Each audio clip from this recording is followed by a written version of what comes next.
அருமையானே, விசுவாசம் இன்றைக்கு அநேகருடைய வாழ்க்கையில விசுவாசம் அற்று போகிற காலம், விசுவாசத்தை காண முடியாத காலம், நம்ப முடியாத காரியங்கள்.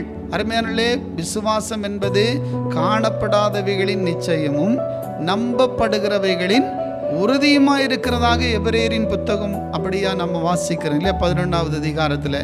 அது மாத்திரமல்ல, விசுவாசத்தை நீங்கள் ஒரு காலமும் விடக்கூடாது. தேவனுக்கு மேலே இருக்கிற அந்த நம்பிக்கை தான், தேவன் மேலே வச்சிருக்கிற அந்த விசுவாசம் தான் உங்கள் வாழ்க்கையில் பெரிய அற்புதத்தை கொண்டு வரும். ஹல்லேலூயா சொல்லுங்களாம். ஹல்லேலூயா. அருமையானவர்களே, வேதம் சொல்லுகிறது, ஆதலால் விசுவாசத்தை நீங்கள் உண்மையா வர்த்திக்க பண்ண வேண்டும். இந்த மாதத்தில் ஆண்டவரே என் விசுவாசத்தை நீர் வர்த்திக்க பண்ணுங்க. Praise the Lord. நான் தேவனால் புகழப்படுகிற ஒரு மகளாய் என்னை மாற்றுங்க. ஆமென். ஆபிரகாம் தேவனை விசுவாசித்தான், அது அவனுக்கு நீதியாய் எண்ணப்பட்டதாக வேதம் சொல்லுகிறதே. உங்க விசுவாசம் உண்மையா இருக்குமானால் அது உங்களுக்கு நீதியாய் மாறிவிடும். உற்சாகத்தோடு கரங்களை தட்டி ஸ்தோத்திரம் பண்ணுங்கள்.